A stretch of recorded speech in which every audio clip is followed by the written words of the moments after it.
ठीक है, तो अब हमने क्या करना है कि अगली चीज हमने यहाँ पे कनेक्शन स्ट्रिंग दे दी, तो भाई इसको पता चल गया कि आप लोग इस बटन के थ्रू कौन से सर्वर पे काम करना चाह रहे हो। डेटा सोर्स क्या होती है, हमारे पास सर्वर होता है।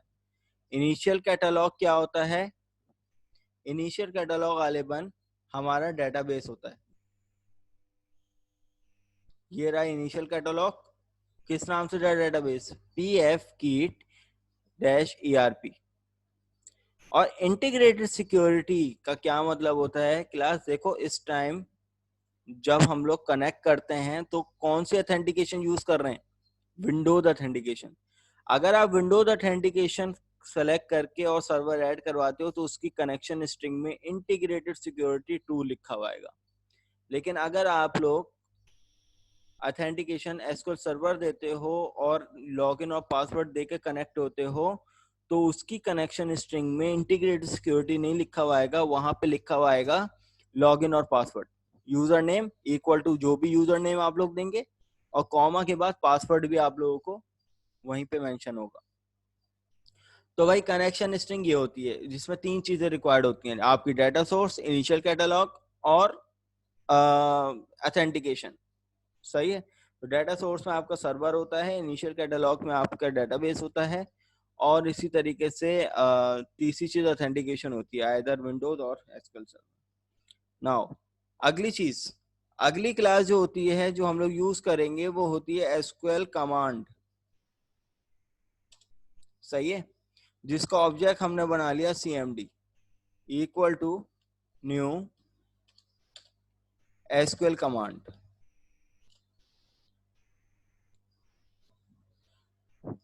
अब ये जो है इसके कंस्ट्रक्टर में 2 पैरामीटर रिक्वायर्ड होते हैं, कौन कौन से भाई, 1 for the query and second for the वो क्यूरी जो आप यहाँ पर इंप्लीमेंट करना चाह रहे हो वो कहाँ पे हो, वो हो भाई इस डेटाबेस में। तो ये पूरी कनेक्शन स्ट्रिंग, पूरा कनेक्शन कहाँ पे आ रहा है, इसमें सेव हो रहा है।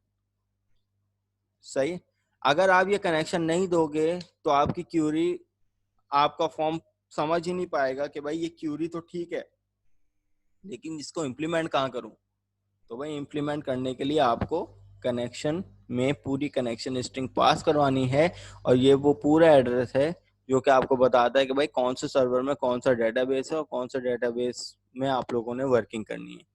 और उसके अंदर जो टेबल, किस टेबल में करनी है वो हमें क्यूरी में बताएंगे हम लोग। अब क्लास समझना इस बात को कि इस टाइम जो हमारा ऑब्जेक्टिव है वो ये है कि डेटा को इंसर्ट करवाना। सही है, इस टाइम जो हमारा ऑब्जेक्टिव है वो क्या है, डेटा को इंसर्ट करवाना। हमें कोई डेटा यहाँ पे नहीं दिखेगा, हम क्या करवाएंगे कि विंडोज फॉर्म से वैल्यू देकर इस टेबल के अंदर वैल्यूज को सेव करवाएंगे। ये हमारा साइन अप पैनल होता है। सही है, कि जैसे फेसबुक पे, जीमेल पे, कहीं भी हम लोग रजिस्ट्रेशन करवा रहे होते हैं तो उसका मतलब ये होता है कि उनका कोई ना कोई सर्वर होगा, उस सर्वर पे कोई ना कोई डेटाबेस होगा और डेटाबेस में जाके हम लोग रजिस्टर्ड होने जा रहे हैं। सही, ये पैटर्न समझ में आता है सबको कि हम लोग क्या कर रहे हैं। Yes sir. ठीक है, तो अब हमने क्या करना है कि भाई वापस इस बटन पे चले आएंगे। अब इंसर्ट की क्यूरी सबको पता है क्या होती है भाई, इंसर्ट इनटू, टेबल का नाम क्या था, साइन अप। और एक इंसर्ट की क्यूरी मैंने आपको बताई थी जिसमें कॉलम लिस्ट मेंशन करते हैं और यहाँ पर हम लोग कॉलम लिस्ट मेंशन करेंगे। उसकी वजह, उसकी वजह यह है भाई, अब यहाँ पर जो हमारे पास फर्स्ट नेम आएगा वो भी एक वैल्यू होगी, लास्ट नेम आएगा वो भी एक वैल्यू होगी, ईमेल और पासवर्ड भी एक एक वैल्यू होगी।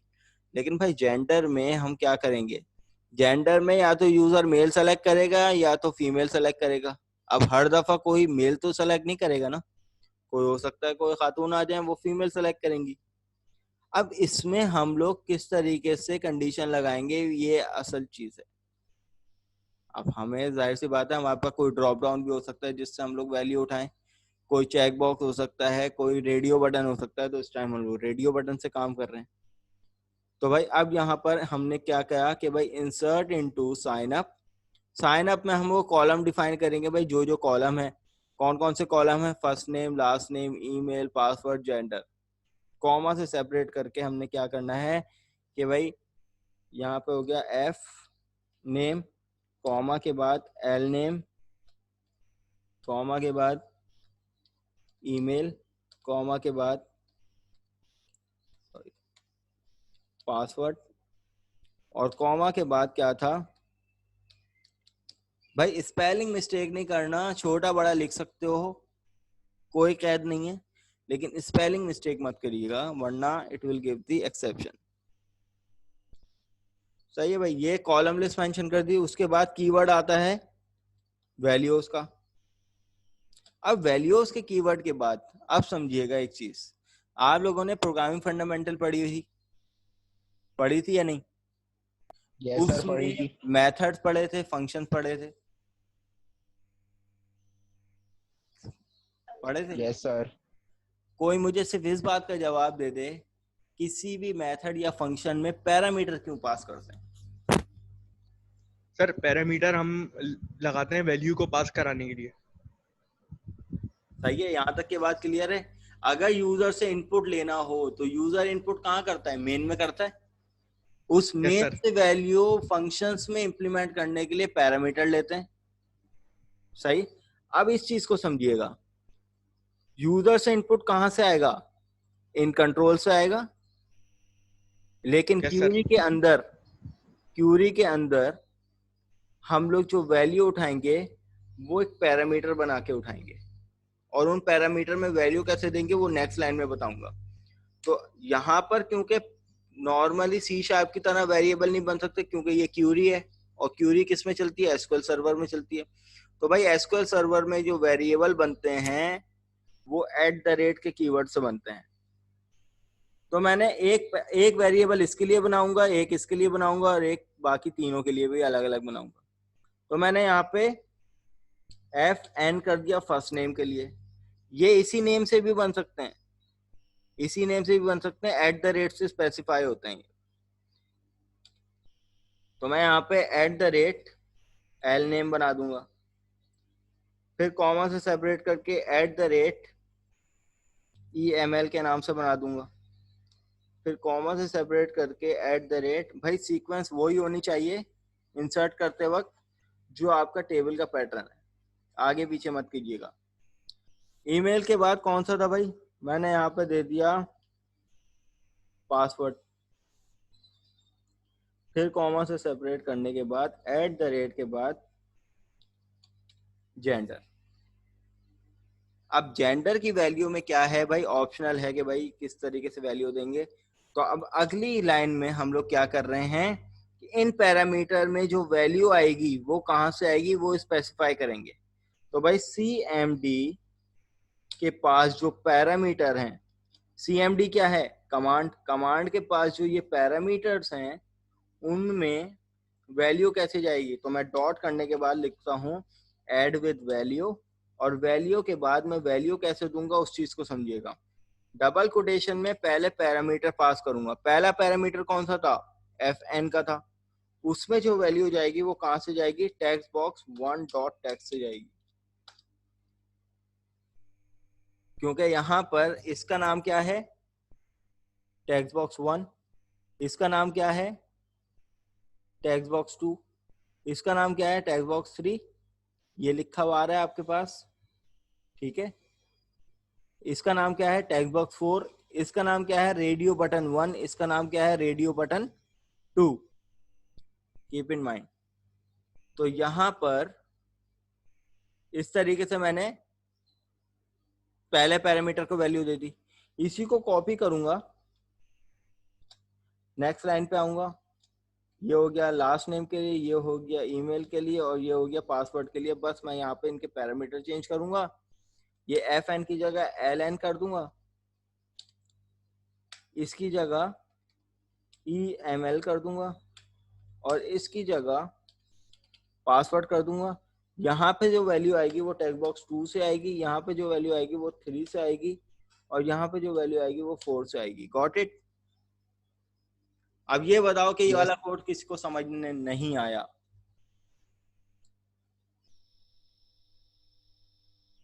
सबको क्लियर है भाई? एक दफा एक्नॉलेज कर दो ताकि आगे बढ़ें फिर।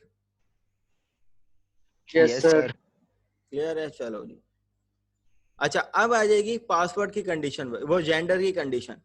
अब जेंडर में तो भाई या तो मेल आएगा या तो फीमेल आएगा, तो भाई यहाँ पर आप लोग क्या करोगे, इफ की कंडीशन दोगे। अगर रेडियो बटन 1 डॉट चेक्ड है तो क्या हो जाए भाई, तो आप यहाँ पे लिखोगे cmd dot parameters dot add with value, और एड विद वैल्यू के अंदर आप यहाँ पर क्या करोगे भाई, जेंडर का @GNDR के नाम से पैरामीटर दिया था, उसमें जो वैल्यू आएगी। अब मैं चाहता हूं क्लास, देखो दो तरीके हैं। मैं चाहता हूं कि जो रेडियो बटन के टेक्स्ट में लिखा हुआ है ना, जैसा लिखा हुआ है वैसा ही उठ के आ जाए। तो उसके लिए मुझे क्या करना पड़ेगा, मैं यहाँ पे दूंगा रेडियो बटन 1 डॉट टेक्स्ट, कि रेडियो बटन का टेक्स्ट उठ के डेटाबेस में सेव हो जाए। या तो आप अगर उस रेडियो बटन से कोई और वैल्यू करवाना चाह रहे हो तो अपनी मर्जी का कोई ना कोई स्ट्रिंग दे दो, तब भी चलेगा। ठीक है, ये चीज समझ में आई कि अगर मुझे बटन का टेक्स्ट उठाना है तो मैं क्या करूंगा, रेडियो बटन डॉट टेक्स्ट कर दूंगा, और अगर मुझे अपनी मर्जी का कोई स्ट्रिंग देना है तो मैं यहाँ पे इस तरीके से स्ट्रिंग दे दूंगा।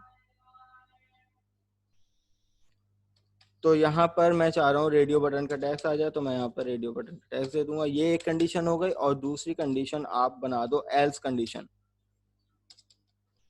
तो एल्स में क्या हो, यहां से इसी को आप कॉपी करें और यहां पर पेस्ट कर दें, बस सिर्फ आपका रेडियो बटन यहां पर चेंज हो जाएगा, बाकी काम वही है। अब ये सब काम हो गया। ये सब काम होने के बाद आप लोगों ने एक मेथड कॉल करना होता है। अगर कमांड चल जाए यहाँ पर एग्जीक्यूट नॉन क्यूरी का, ये क्या करता है ये मेथड भाई ये करता है कि अगर रन टाइम पे आपकी क्यूरी आपने सही वैल्यू के साथ इंसर्ट की है तो क्या हो जाए कि ये जो मेथड है ना, ये डिफाइन करता है, एक इंटीजर नंबर रिटर्न करता है कि जब आप इंसर्ट करवाते हैं रिकॉर्ड और वो क्यूरी सही चलती है तो टेबल में कोई ना कोई तो रॉ इफेक्ट होती है, तो वो ग्रेटर देन 0 होती है। अगर मैं रिकॉर्ड इंसर्ट करवाऊंगा और रिकॉर्ड सक्सेसफुल इंसर्ट हो जाता है तो टेबल के अंदर एक टपल क्रिएट होगी या नहीं, तो उसको ये जस्टिफाई करता है। तो आपने ये मेथड लाजमी लिखना है क्यूरी लिखने के बाद, cmd.execute non क्यूरी। अब आ जाओ, इस पूरे कोड को आपने क्या करना है, कनेक्शन डॉट ओपन और कनेक्शन डॉट क्लोज में बाइंड कर देना है। ये आपका पूरा कोड हो जाएगा। अब जब रिकॉर्ड इंसर्ट हो जाए तो हमें कोई ना कोई तो डायलॉग बॉक्स मिले कि भाई, या कोई मैसेज बॉक्स में मैसेज से जनरेट हो कि भाई your record is successfully submitted. तो मैं यहाँ पर दे देता हूँ मैसेज बॉक्स डॉट शो। और लास्ट क्लास में मैसेज बॉक्स के बारे में भी बताया था कि भाई मैसेज बॉक्स क्या होता है। मैसेज बॉक्स में पहला जो आ जाता है वो आपके पास मैसेज आ जाएगा, तो मैं यहाँ पे मैसेज लिख देता हूँ।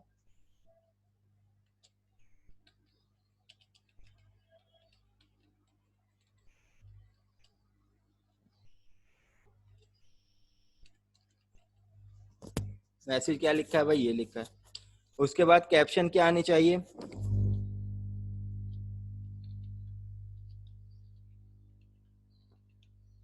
Record inserted. फिर उसके बाद ये आ जाएगा मैसेज बॉक्स बटन डॉट करने के बाद ओके, कॉमा के बाद आ जाएगा मैसेज बॉक्स आइकन डॉट करने के बाद इंफॉर्मेशन। भाई ये मैसेज बॉक्स मेरे पास आ जाए। अब अपने प्रोग्राम को जरा बिल्ड करते हैं, देखते हैं कि भाई ये तमाम चीजें सही हुई भी हैं या नहीं। तो अभी तक के कोई एरर नहीं है, प्रोग्राम सही बिल्ड हो गया। एक दफा फिर देख लेते हैं कि कोई इश्यू तो नहीं है।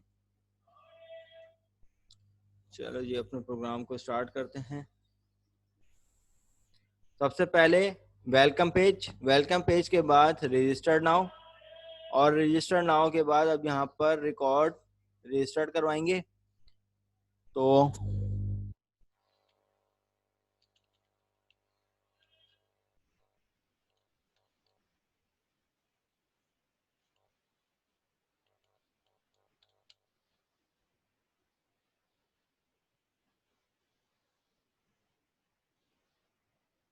और पासवर्ड मैं दे रहा हूँ 1234 आइदर मेल।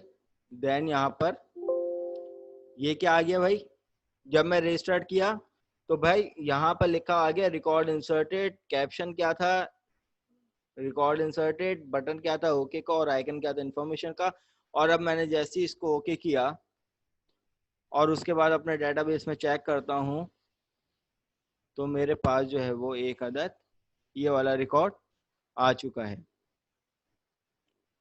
अब क्लास देखें, अभी भी ये मेरी एप्लीकेशन का ये दूसरा साइन अप मॉड्यूल भी प्रॉपर क्या है, कंप्लीट नहीं है। जब एक दफा रजिस्टर करवा दिया तो मैं चाहता हूँ ये तमाम फील्ड ऑटोमेटिकली क्लियर हो जाए। सही है। तो उसके लिए मैं क्या करता हूँ कि भाई, उसके लिए मैं ये करता हूँ कि इस बटन से बाहर निकलता हूँ, या चलो सर आपकी आवाज सही नहीं आ रही है, अटक अटक के आ रही है। अच्छा अब बताओ, अब सही आ रही है? जी सर अब सही आ रही है। सही थैंक है। यू। तो अब मैं इस बटन के बाहर निकलता हूँ और एक मेथड बना लेता हूँ, प्राइवेट वॉइड क्लियर के नाम से, ताकि आप लोगों को मेथड और मेथड का भी कॉन्सेप्ट दोबारा से क्लियर हो जाए कि भाई मेथड इस्तेमाल क्यों करते हैं, जिसको कहते थे रीयूजिबिलिटी। तो भाई मैंने क्या किया कि भाई टेक्स्ट बॉक्स 1 डॉट क्लियर इसमें बाइंड कर दिया। इसी तरीके से text box 2 dot clear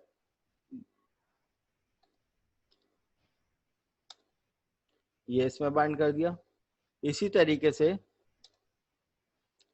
text box 3 dot clear, और फिर इसी तरीके से टेक्स्ट बॉक्स 4 डॉट क्लियर। बजाय 4 लाइन बार बार जगह यूज करूं, मैंने एक मेथड बना लिया इसको क्लियर के नाम से, और उस मेथड में मैंने ये चीजें कर दी। और मैं यहाँ पे कह देता हूँ radio radio button dot check equal to false. अच्छा जी, radio button dot check equal to,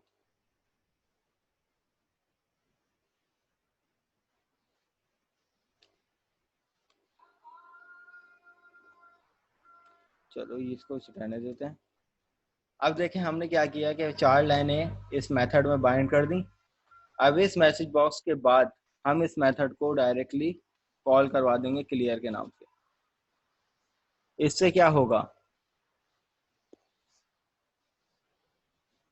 इससे भाई ये होगा रजिस्टर नाउ, यहाँ पे हमने वैल्यू दी। अब दूसरा रिकॉर्ड दे देते हैं असद के नाम से।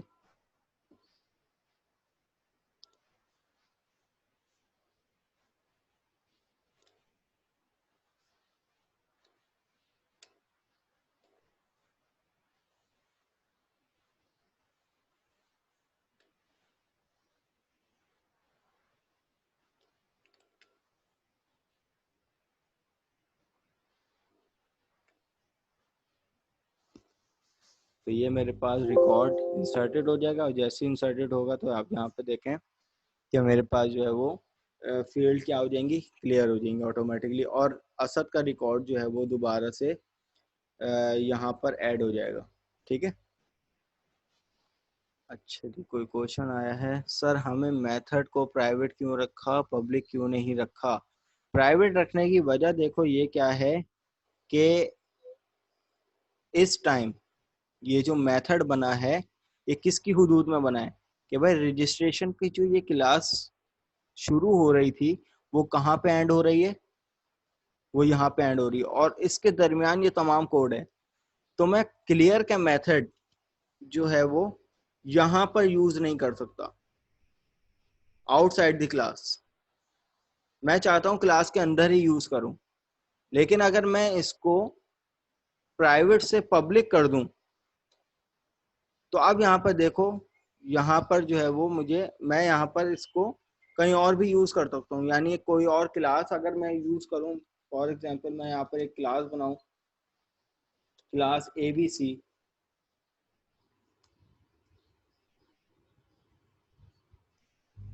और उसके मेथड में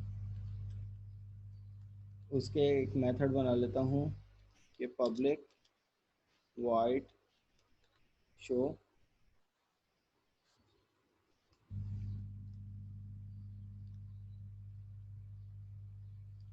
अच्छा जी, यहाँ पर तो पब्लिक था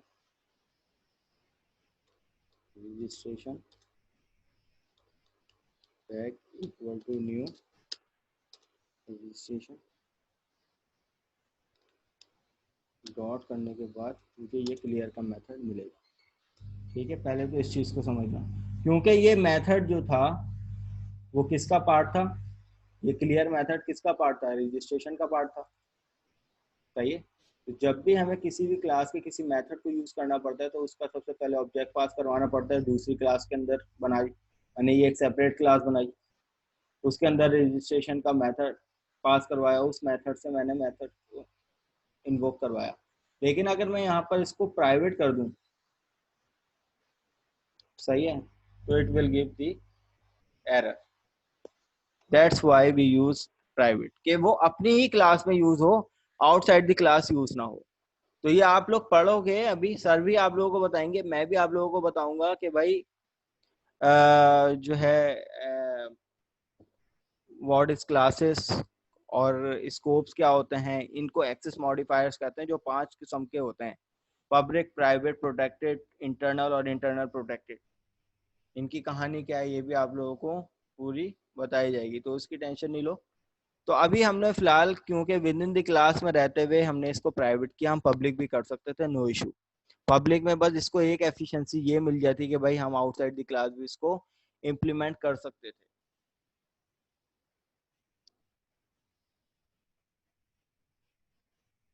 अच्छा जी, यहाँ तक के हो गया काम। भाई अब हम ये चाहते हैं कि भाई, अच्छा सर रेडियो बटन को कैसे क्लियर होगा, यार रेडियो बटन की कोई एक प्रॉपर्टी होगी, अभी मेरे इस टाइम जहन में नहीं है कि किस तरीके से होगा। या तो ये है कि ब्रेक के बाद मैं देख लेता हूँ किस तरीके से होगा, तो फिर बता दूंगा आप लोगों को। ठीक है,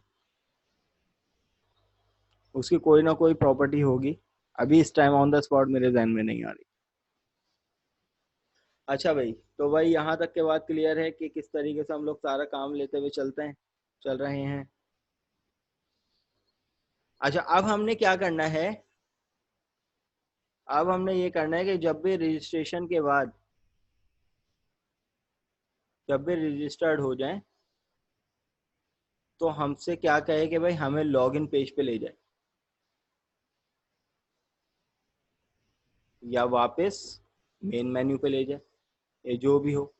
तो हम यहाँ पर अब लॉगिन पैनल बनाएंगे। रजिस्टर्ड हो गया, अब इसी रजिस्टर्ड वैल्यू से क्या करना है, लॉग इन करना है। कि अब इस टाइम जो इस मैनेजमेंट सिस्टम में जो रजिस्टर्ड स्टूडेंट्स हैं या रजिस्टर्ड एम्प्लॉयज हैं या जो भी हैं, भाई वो दो हैं, एक मैं हूं और एक अली हैं, जिनके पास फर्स्ट नेम ये है, लास्ट नेम ये है। अब लॉग इन भी हम लोग इसी टेबल से करेंगे, लेकिन सिर्फ इन दो फील्ड्स को लेते हुए। लॉगिन में हमारे हिसाब से ना तो इसकी जरूरत है, ना तो इसकी जरूरत है, ना तो इसकी जरूरत है। ये हमने डाटा ले लिया प्रॉपर, जो हमारी रिक्वायरमेंट थी, साइन अप से ले लिया, रजिस्टर्ड हो गया बंदा। अब जो लॉगिन होगा वो इससे होगा। तो अब इसका क्या तरीकेकार है, तो यहाँ पर हमें एक और फॉर्म बनाना पड़ेगा जिसको हम लोग नाम दे देंगे login form, add new form. तो मैं यहाँ पर इसका नाम दे देता हूँ लॉगिन फॉर्म। तो मैंने यहाँ पे ऐड करवा दिया। अब इस लॉगिन फॉर्म में जो मुझे चीज़ें चाहिए वो सिर्फ ये चाहिए कि भाई एक टेक्स्ट बॉक्स ईमेल के लिए, कॉपी करने के बाद एक टेक्स्ट बॉक्स पासवर्ड के लिए। इसी तरीके से एक लेबल इसके लिए और एक लेबल इसके लिए। इसको नाम दे देंगे हम लोग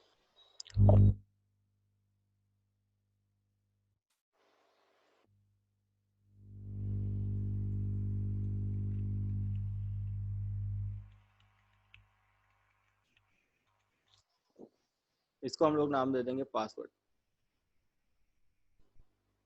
अब इसमें भी यकीनन हमें कुछ ऐसी चीज करनी होगी कि भाई जिससे क्या हो कि भाई रजिस्टर करने के बाद या तो हमें डायरेक्ट लॉगिन पेज पे ले जाए।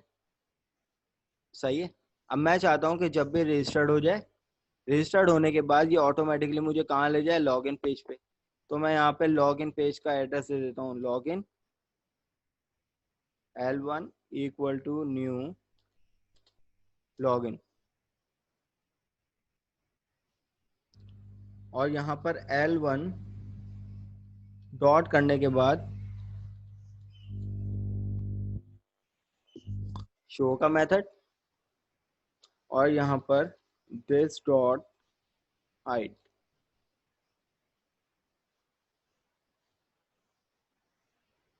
सही। तो इससे क्या होगा, इससे ये होगा कि भाई मेरे पास, अच्छा यही वाला कोड जो है वो मैं यहाँ से कॉपी करके अब मैं इस पे जाता हूँ।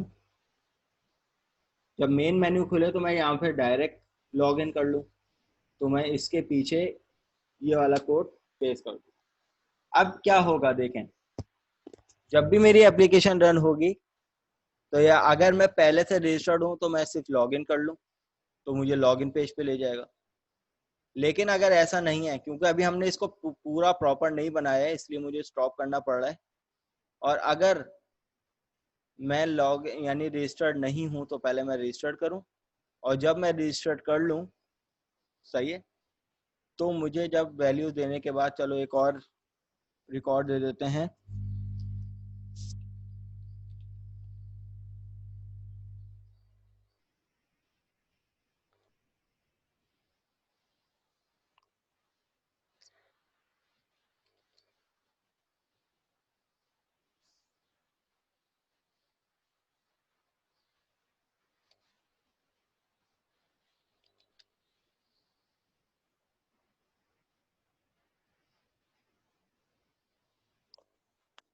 अब यहाँ पर रजिस्टर्ड कर देंगे, ये रजिस्टर्ड हो गए। जैसे हम रजिस्टर्ड हो गए तो हमें कहाँ पे ले गया, लॉगिन फॉर्म में। और अगर हम अपने डेटाबेस की बात करें तो इस डेटाबेस में भी न्यू रिकॉर्ड जो है वो फबिया के नाम से ऐड हो जाएगा। सही है। अब हमें क्या करना है कि प्रॉपर तरीके से इम्प्लीमेंटेशन करनी है कि भाई लॉगिन फॉर्म के अंदर भी हमें कुछ बटन ऐसे देने हैं कि जैसे कि फॉर एग्जांपल ये आ गया लॉगिन बटन, और इसी को कॉपी करने के बाद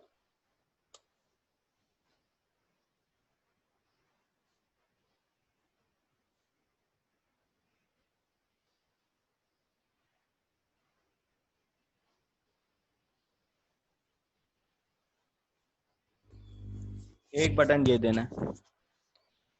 मैं यहाँ पर इसका नाम दे दूंगा लॉगिन, और इसका नाम दे दूंगा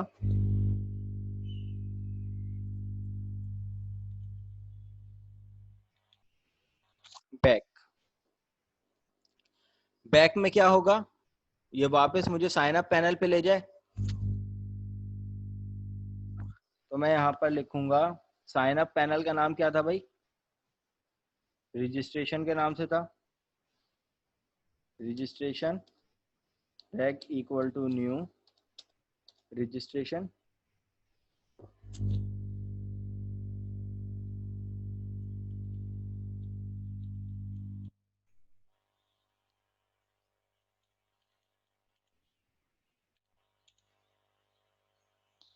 this dot height।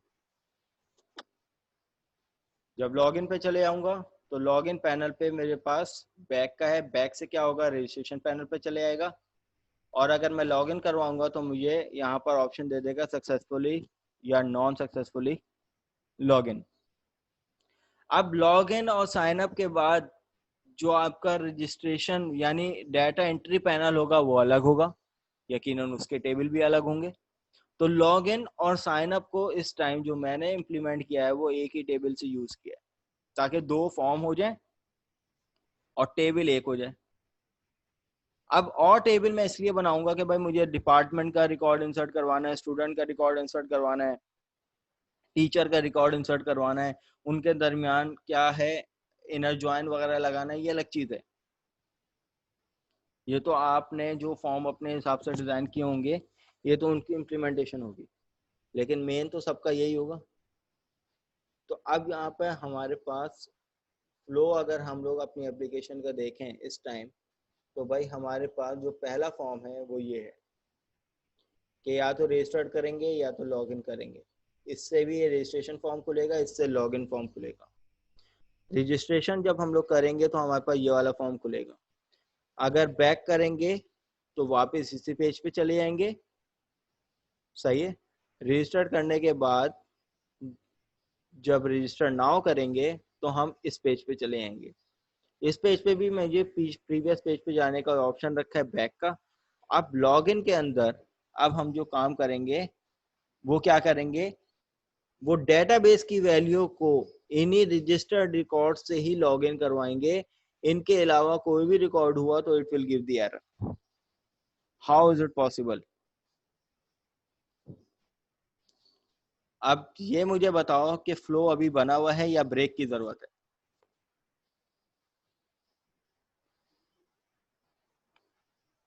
Ji students, break दे दें सर, ब्रेक दे दे।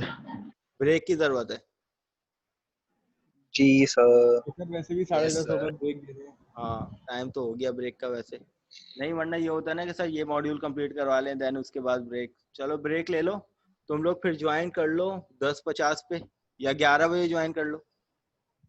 सर जैसा आप बोले। 10 हो गया। चलो 10 सर 10:50 11 ठीक रहेगा सर, 11 का डन आधे करें। घंटे का हो जाए, आधे घंटा अलाउ नहीं है, 20 मिनट का ले लो, ठीक है। सही है सर, फिर तो 10:50 पर 10:50 वापस पे आ आ जाओ। हाँ ठीक है, यहीं से बिल्कुल स्क्रीन यहीं से खुलेगी।